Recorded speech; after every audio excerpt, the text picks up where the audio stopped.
What's up, everybody? Welcome back to episode number 10 of the Courtside podcast. Happy Sunday to all my Christian brothers and sisters out there. Happy Palm Sunday. If you know, you know. Uh, no boys today. It's just going to be me today recording. Unfortunately, the boys are on spring break, so they couldn't join me today. In today's video, we're going to be recapping week number 22. Yeah, I know, week 22 of the NBA season, talking about certain teams that can make some noise in the Western Conference and Eastern Conference, and a lot more. But before we get to that, make sure you hit the subscribe button, turn the post notification bell, like this video, and comment down below what is your NBA Finals champion from either the West or the East, and who's your sleeper team that a lot of people, particularly in the media, should be aware of. Without further ado, let's get this party started. Woo! So starting off the primetime games, we got the Heat and the Sixers. The Sixers won this game 98-91. Tyrese Maxey had 30 points, 8 rebounds to 10 assists to lead the Sixers. And Bam Adebayo had 20 points, 13 rebounds, and 6 assists. My biggest takeaway from this game, even though I didn't watch it, so I apologize. My biggest takeaway is that this Sixers team, both of these teams in particular, the Sixers and the Heat, they're both very feisty teams. And I think once Embiid is healthy for the Sixers, and I think once Miami can string a few wins here and there, they are going to be the most scary team in the East come playoff time. I understand Joel Embiid hasn't made it past the second round. Joel Embiid also has been injured. But I'm telling you, man, what I saw from the Sixers team is that they have heart. They fight very hard every single night. So that's my biggest takeaway. And for Miami side things, yeah, I think Miami is going to be the most dangerous team in the playoffs. Next up, we got the Knicks at the Warriors. The Knicks won this game 119-112. Honestly, like I said with the Heat and the Sixers, the Knicks, they're also a very feisty team. Like, I've heard a lot of people in the media say that the Knicks are dangerous, and I believe they are dangerous. I still don't know how healthy Julius Randle is going to be, especially with that shoulder. I know Jalen Brunson is going to ball out. OG Anunoby is a shutdown defender. This Knicks team, they're going to be dangerous come playoff time. So moving on to the second set of primetime games this week, we had. Oh, my laptop is loading right now. Okay, can you load up? Oh yeah, here we go. So the next game was the Nuggets and the Timberwolves. Nuggets won this game 115-112. I saw the Timberwolves hung around a bit. They did hung around a bit, which is impressive as it gets, considering that they did not have Naz Reid, they did not have Karl-Anthony Towns, and they did not have Kyle Anderson. And to lose by 3 points without any centers, without any big men, that is and not to mention no Rudy Gobert. I forgot to say that. That's pretty impressive. But my biggest takeaway is like the Nuggets. There's a reason why they're one of the best teams in the league. There's a reason why they won the chip last summer. I do think though that Minnesota, I think they can hang around. I think they're a good team, but they got to get their big man healthy, especially Karl-Anthony Towns, if they want to put up a fight in the playoffs. Moving on to the next set of primetime games on this week. There was a lot of games, particularly primetime games, I have to say.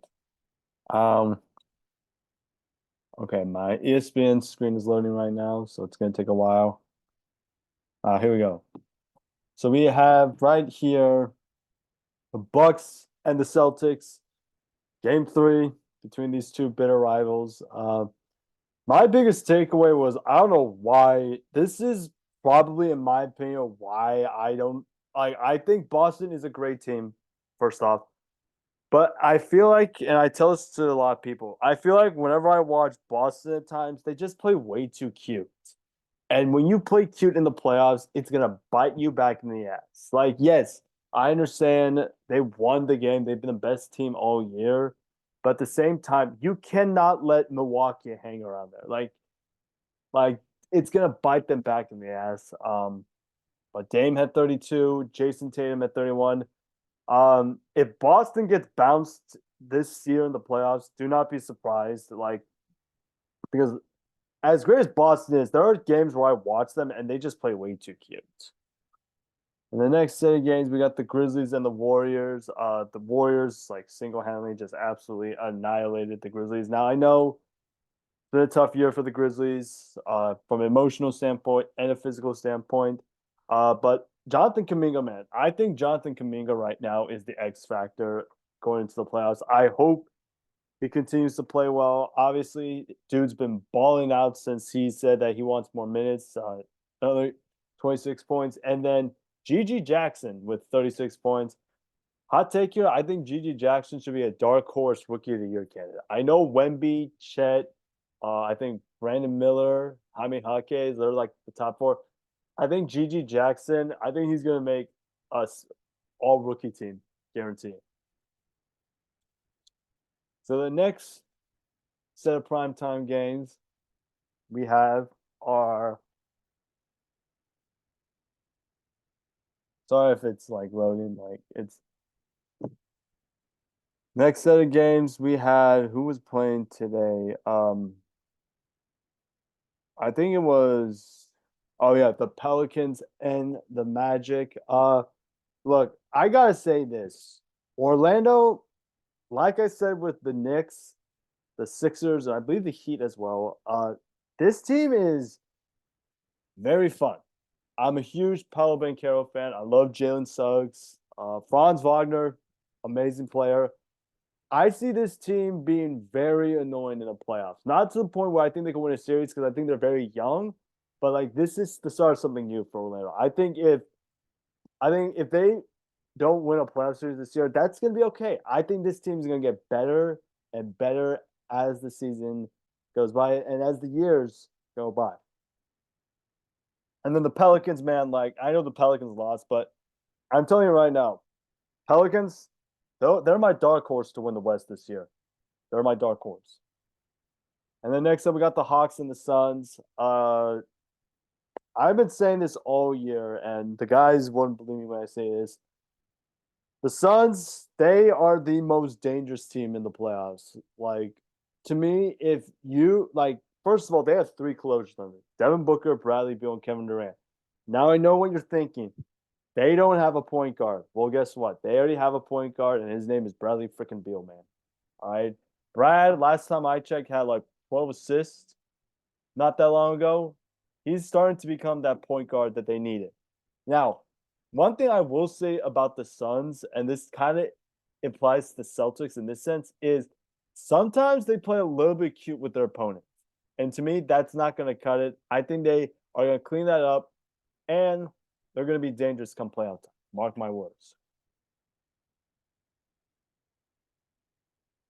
All right, moving on to the next set of games. We had who played here?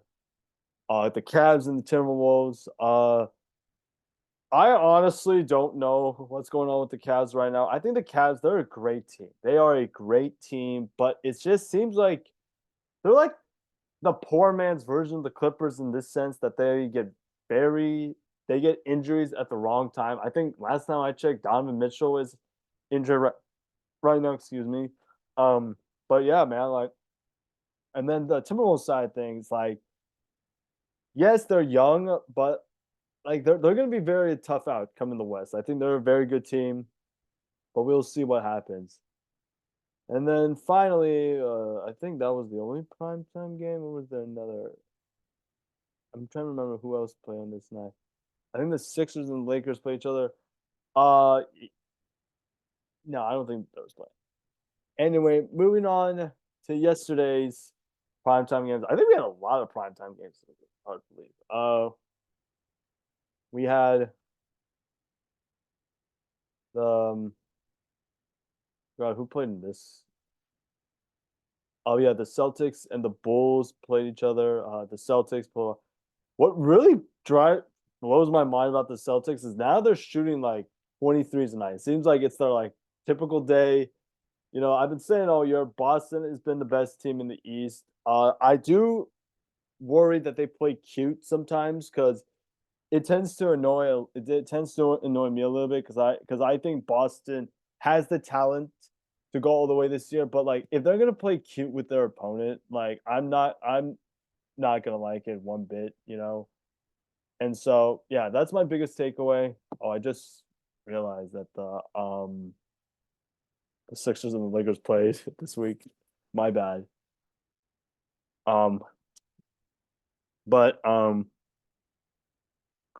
but anyway, for the Sixers and the Lakers, my biggest takeaway was the Lakers right now are the definition of mid. All right. They're the definition of mid. All right. They have games where I watch this team and they're like they beat someone. I'm like, okay, that's a typical Lakers win. And then the next thing you know, they lose to a team that they should beat. Like there's no consistency at all. And their defense, my God, their defense. Anyway, moving back to the Saturday primetime games. Um, the Celtics, look, the Celtics, they don't mess around at all at times when they play really well, but they got to be able to stop playing cute. Like it really, I'm not a Celtics fan, by the way. I just want to say that. But this team drives me nuts when this team is like hanging around being annoying. And to me, this is what happens. Like it bites you back in the ass. So I don't know how they're gonna do this spring in the playoffs, but if they can clean that up, I think they can go all the way. All right, moving on to today's primetime games. We had the Thunder and the Bucks. My biggest takeaway from this game was this is the big worry if you're a Thunder fan right now. Because although you guys have been great all year, and you guys have been great, all right, this is the biggest concern when you're the Thunder. The lack of size is going to be a big concern because you're going to be going up against teams like Phoenix, and the Lakers, unfortunately, that have guys that are big and physical. And tonight, it showcased why they didn't have an answer for Giannis. Giannis had 30 points, 19 rebounds. On the flip side of things, the Bucks, like I've been the biggest critic of the Bucks. Like if you guys watched our previous videos, like I've been the biggest, like the harshest critic of the Bucks. And this is a good win for them. I want them to be consistent more. You know, I understand it takes some time to like get them Dame and Giannis flowing, but like I think this team's got to stay healthy though. That's my biggest thing. I know Giannis, Dame, and Chris, they're all playing really well right now, but Chris to me is the X factor in any series with the Bucks because Chris to me is like their third option. Chris, because I think when you look at the playoffs, I think there are going to be teams that are going to shut down Giannis and Dame, and you're going to need a guy like Chris Middleton, Bobby Portis, Pat Connaughton to step up. So I think if Chris can play decent, the Bucks could be scary. The final primetime game, this just happened, the Pacers and the Lakers. This is what I've been saying. The Lakers, I know they won this game 150 to 145. That's crazy. But my biggest takeaway from this game is the Lakers, they can hang around. They can hang around and be annoying. AD, like to me, this is an AD style game that I like to see from him. 36 points and 16 rebounds. I need to see that in the playoffs from game 1 through 7 for every playoff game, or else I don't know, man. I don't think the Lakers are going to do well come playoff time. I can guarantee it. So that are my biggest takeaways from week 21, 22, excuse me, of the NBA season. Let me know in the comment section below what your biggest takeaway was from this past week. Without further ado, let's move on to our next item. Woo! So next up, we got the next matchup. We are going to be talking about to discuss how each playoff team is going to look come playoff time. As you can see right here, like we have like pretty good list of who's going to be playing in the playoffs right now, like play-in. So we got for the East, we got the Sixers, the Pacers, the Heat, the Sixers, the Bulls, and the Hawks. And then we have the Suns, the Kings, the Mavs, the Lakers, and the Warriors. And maybe I can include the Rockets here just because the Rockets, they've been playing so well as of late. Um, but yeah, let me see how I'm gonna give you a team that are those teams I just listed just now. And I'm gonna tell you how I think their season is gonna end, if they're gonna win a championship, falling short of the championship, like they make the finals, but they don't win it. Then we have make it to the respective conference finals, like the Eastern Conference Finals and the Western Conference Finals. And then we have winning a first round, winning or losing the first round, second round, or miss the postseason as a whole. So kicking things off, we're going to start with the Sixers. Right now, if Embiid comes back, and that's a huge if because we don't know when Embiid's going to come back, but when he comes back, I think this team is a first round exit, unfortunately. And it hates me to say this because I think Joel Embiid, before the injury, was playing really well. Like, I think he was playing really ridiculous numbers. Like, I think 35 points, 13 rebounds on ridiculous efficiency. At the same time, they will be going up against Boston or Milwaukee in the first round. Now, I do worry that they match up well with both teams, but like, I don't know. It pains me to say that just because I think this team is that good. Like, I think this team is very solid, but at the same time, um, I don't know, man. It's just tough. Moving on, we got the Pacers. Right now, it depends on who they play in the first round. So right now, if the playoffs start today, they will play the Cavs. I think they could beat the Cavs, even if Donovan Mitchell's healthy, because the Cavs right now they've been great. I have said they have been playing great. The Cavs, even though it says on a 3 game losing streak. But at the same time, like I think Indiana matches up well with Cleveland. I think they match up well with Milwaukee in the second round. My biggest issue with Indiana is Tyrese Halliburton, and I love Tyrese Halliburton. I loved him this year. He's been absolutely amazing. But I think teams are gonna figure out a way to shut him down, and that's what worries me. I know Pascal Siakam. We just saw Pascal had like 36 points, but at the same time, like you need Tyrese to play great, and I don't know how well this Indiana team is gonna do come this spring. Next up, we got the Heat. Right now the Heat are the 7th seed, and if it was like a normal playoff format, like if it was back in the day where it's 1-8, 2-7, 3-6, 4-5, without any playing tournament, is what I'm saying, they would face Milwaukee. And right now, I can say with pure confidence, they beat Milwaukee. They, to me, Miami is probably the most dangerous team in the East, considering how well Jimmy Butler plays in the playoffs. And I think they're gonna figure out a way to shut down Giannis. They're gonna figure out a way to shut down Dame. And I think Miami, they're gonna be dangerous.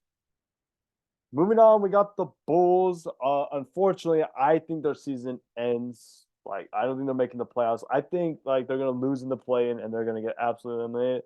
This season is very weird. This season, like they would play really well for a decent stretch, and then they'll play like ass in the later part of it. So I don't know what to make of this team. I know they don't have Zach LaVine. DeMar DeRozan's been playing really well. Kobe White, shout out Kobe White. He's been balling this year. But I just don't see this team playing well. Up next, we got the Hawks. I'm all as well as the Bulls. I think their season's over. I think I this team like I thought this team was going to be like really well. Like after they made it to the conference finals in 21, I thought they were going to build more and more confidence. But I don't know, man. It's just tough. Like especially with no Trey Young in the mix. I know Dejounte Murray has been an absolute heater as of late. But yeah, I don't see this Hawks team doing well. All right, moving on to the West. We got the Kings. Kings. Right now, I would say the Kings. Excuse me. I think the Kings right now are another first round exit. Like if unless they match up with OKC, like to me, and Thunder fans do not bash me when I say this. I don't think the Kings are going to do well in the playoffs. Like I don't see them beating Denver. Obviously, I don't see them beating OKC, Minnesota, and we'll see. And like those are the top 3 seed realistically. Now, do I think they can win a game or two? Absolutely. I think they could win a game or two, especially with these teams. I think they could win a game or two, but in the end, if you're asking a series, I don't think that's like. Next up, we got the Mavs, the Mavs. Look, like the Bucks, I've been the biggest critic of the Mavs this year. If you guys watch our previous episodes, like the Mavs, I've been on their ass for quite some time. The Mavs, I think they get the eighth seed. I really do, and I think they're a first round exit, especially um going up against Denver. Now, I do think, like Minnesota and Phoenix last year, I think Dallas can push Denver to the brink. All right, I think I remember they played each other. What was it last weekend? If I'm not mistaken, they won that game against Denver, and Jokic struggled in that game. Now I don't think Jokic is going to struggle against Dallas again like he did last game, but I do expect him to put more points, obviously, and I think he is. My biggest concern with Dallas is they don't have a shutdown defender on their team. Like that's the same problem with the Kings. They don't have a shutdown defender on their team. Like who's gonna like? I know understand like they have the personnel to like double team Jokic with Gafford and PJ Washington and Derek Lively, but like on the flip side, I think like they don't have an answer. And now, do I think they could hang around and be annoying to like Denver? Absolutely. Like Luka Doncic, amazing season. Um, but at the same time, yeah, I don't see this team doing really well. Up next, we got the Warriors. If you guys know me for more than like 3 years, you guys know that I've been riding with the Warriors for a long time. And right now, I can say with pure confidence, they're a first round exit. And it pains me to say that just because like this team's been up and down. We're good here, we're down here. They've been a roller coaster, to put into simpler terms. And where I think they could hang around with like a Denver and OK. If they match up with OKC, I think they could win because OKC is inexperienced. But if they're going to play Denver in the first round, like Dallas, I don't think they're going to do well at all. Like to me, like their size is my biggest concern. Now, do I think they could win a game or two against Denver? Absolutely. Anytime you got Steph Curry on your team, you have a chance to hang around. But yeah, up next, we got the Phoenix Suns. If you guys remember, I've been riding the Phoenix Suns all year. Right now, they're the sixth seed, but it's by a slim margin. Right now, I would say Phoenix. I think they can make the finals, but they have the big three: Devin Booker, Bradley Beal, and Kevin Durant have to stay healthy. And here's the thing with Phoenix right now. I understand their fourth quarter offense is absolutely dog shit, and like I've seen it firsthand. All right. If you exclude Denver and the Clippers, all right, let me know in the comments section when I say this. Let me know in the comments. Which team that's in a playoff spot that can scare Phoenix with the big three healthy? Which team? Because right now, if you exclude the Nuggets and the Clippers, I don't really see a team. Maybe the Pelicans, I would say, is a big threat just because like they have shut down defenders in pretty much every single position, minus the guards. But like, yeah, I don't see like outside of the Nuggets and the Clippers, I don't see this. Like they match up well with certain teams. I do think they beat Minnesota though. Sorry, T Wolves fans. I think you guys lose to them. I don't know. It's hard for me to see how good this team is. Like the Timberwolves, they've been great. They have been playing outstanding. But at the same time, like this is the playoffs, like I don't know. Up next, we got the Lakers. Like the Kings and the Mavs, if they match up with Denver, they're going out in the first round. All right. Like the thing with the Lakers that really drives me nuts is that this team is probably the most weirdest team in the NBA. And you can put like maybe Phoenix on that tier, but the Lakers especially are very confusing. Like one game they're playing really well, and the one game they play absolutely well.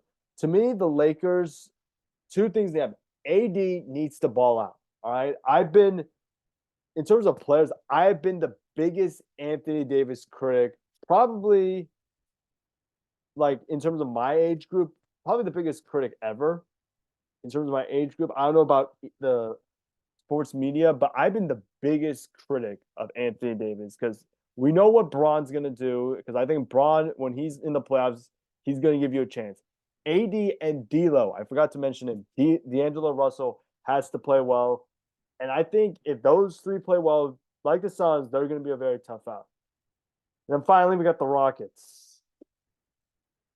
I think the Rockets right now, first of all, they've been balling out. They've been playing really well. Um, I don't think they're going to make it just because I think all these teams are going to win majority of the games, and I think they're going to have I think they're going to have a positive record per se. The Rockets are, but I don't know. I don't think they could beat any of these teams in a single elimination game. I know they took the season series against certain teams like the Suns. I believe the Kings. I'm not entirely sure. I have to double check on that. The Lakers, I think they split the season series. I'm not entirely sure. The Warriors have been struggling, but at the same time, I don't think they're gonna get in. But I do think this team could play spoiler though, come playoff time. And shout out Ime Udoka. Ime Udoka has done a phenomenal job with this team. This team is very scrappy, and I think in the coming years they're going to be very nasty to watch. All right. So, what do you guys think about my takeaways for all the teams from 6 through 10 for the East and the West? Let me know in the comment section below. Without further ado, let's get to our next activity. So next up, we got our what if scenario of the day, which is what if the playoffs ended today on March 24th, 2024? So let's look at the playoff picture right now. We got Boston, Milwaukee, Cleveland, the Knicks, the Magic, and the Pacers rounding at the top six. And then we got Miami and Philly and the 7 and 8, and the Bulls and the Hawks. In the West, you got the Nuggets, the Thunder, the Timberwolves, the Clippers, the Pelicans, and the Suns. And then you got the Kings, the Mavs, the Lakers. So hypothetically, let's do a what if scenario. If the playoffs ended today, how would they match up? So let's start with the East, because I think the East is probably easier to pick out.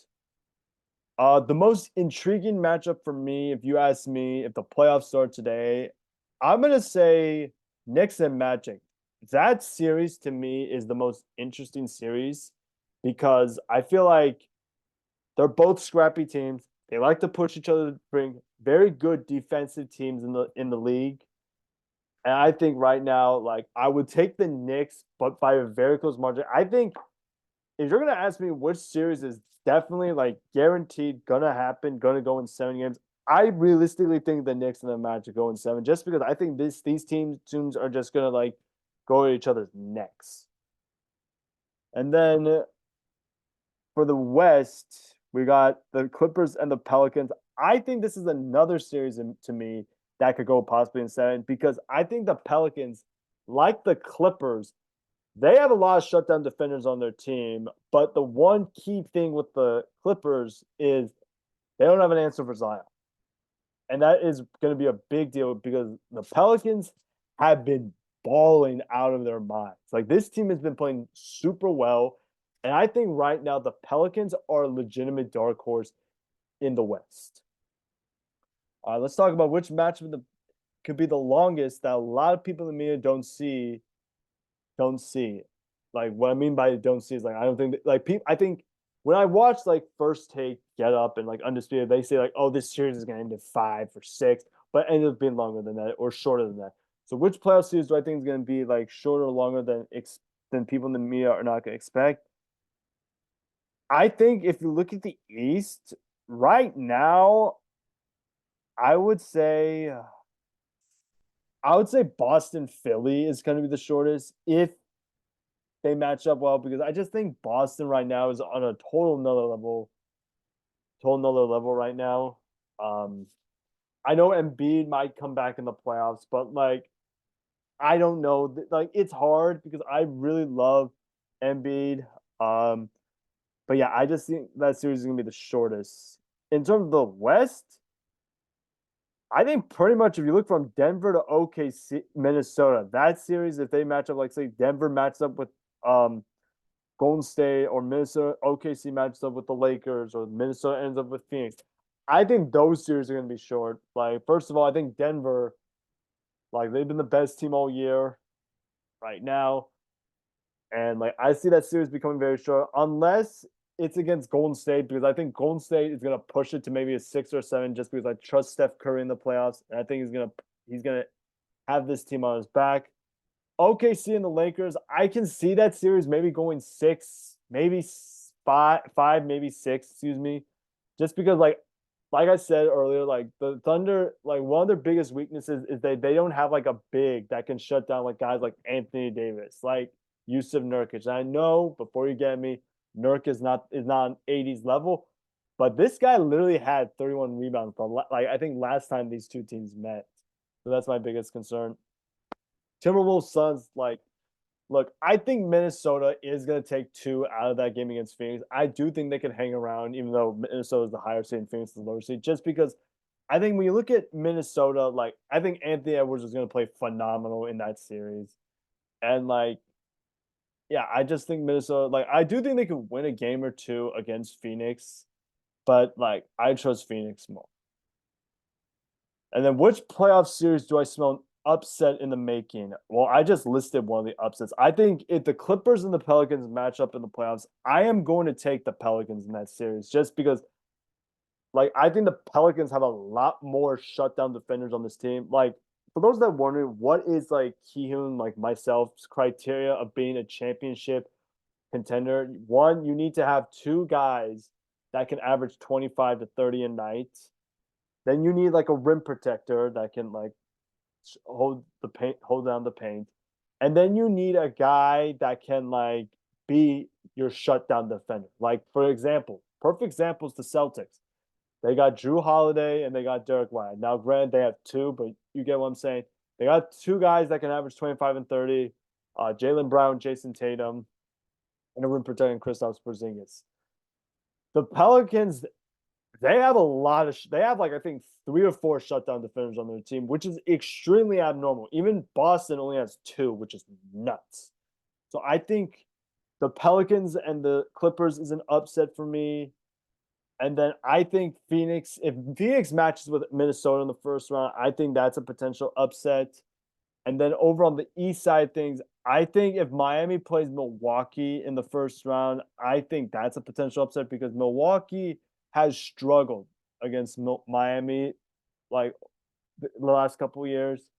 I also think maybe Cleveland, Indiana, but I am not sure if Donovan Mitchell will be 100% healthy in the playoffs. I'm not entirely sure. I'm gonna keep you guys posted if I can. But for my locks that I think is gonna be an upset right now as of March 24th, I think if Milwaukee plays Miami, that's an upset. So that's one.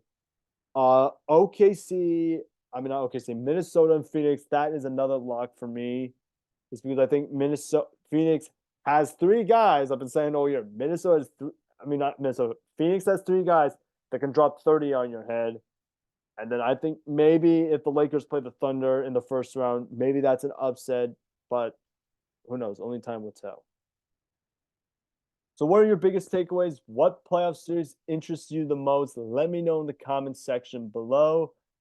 And without further ado, let's conclude that activity. Whoa! So, the next thing we're going to be doing is our courtside hierarchies for week number 23 of the NBA season. Now, keep in mind, it was hard for me to come up with a list just because a lot of teams played really well these past couple of nights. So here we go. Here are the official courtside hierarchy rankings for week number 23 of the NBA season. Starting with number 10, and I know this sounds like a hot take because it kind of is. I still think Golden State's still the 10th best team in the West right now just because, look, I am not counting out Steph Curry. I am not. But please, Golden State, give this man some help. Right? I know they lost to Minnesota. They lost to the Knicks. They lost to the Pacers. But this team fights hard every single night. Give him some help, man. Clay, please, Clay. I love you, Clay. I've been your biggest supporter since you came back from the Achilles and the ACL. Please turn it into game 6, Clay, please. Number 9. This might sound crazy. I'm taking the Suns at number 9. All right. Now, before you say they don't have a true point guard. Last time I checked, Bradley Beal had 12 assists. And last time I checked, this team has been balling as of late. I trust them more than Golden State because even though the fourth quarter has been disgusting for Phoenix, I know that when they play well in the fourth quarter, they fight hard. And no offense to Golden State, and I'm sorry for saying this because I love Golden State. They put a lot more fights than Golden State right now. Excuse me. Number 8. I think number 8, I'm going to take the Pelicans in this one. Look, the Pelicans right now, they have been balling out of their mind. Like, this team is really good. The Pelicans are. And I think this team is going to be dangerous in the playoffs. Zion, I read somewhere Zion lost like 25 pounds since the Christmas holiday break. That is scary hours in the playoffs. If Zion can play like that and the Pelicans continue to play well, do not be surprised if they upset the Clippers, even though the Clippers have been the best team since like November. Do not be surprised because I think the Pelicans right now are very dangerous. Number 7, oh God, this is hard. Number 7, I am going to go with the Magic on this one. I just think the Magic, they've been balling this year. Like the Magic, they've been balling out this year. Paulo Banchero looks great. Franz Wagner, like I said, he's a dog.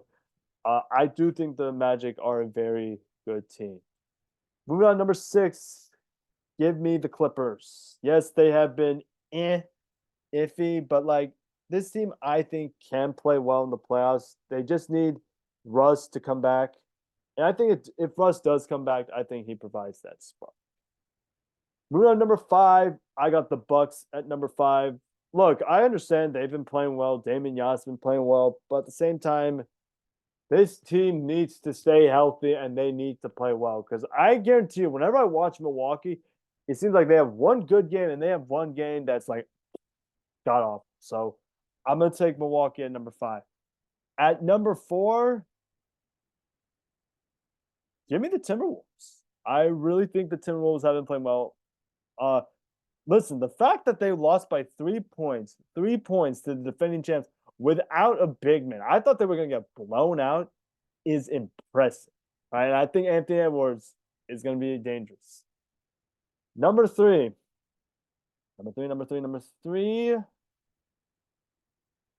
Give me who should I go at number 3?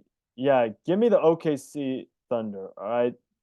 I know they lost tonight, but like this team, Shea's been balling out his mind. Chet looks great. Jalen Williams, I can't remember which Jalen Williams it is, but Jalen Williams has been balling out. I think he's the next, like that trio is going to be lethal in the future.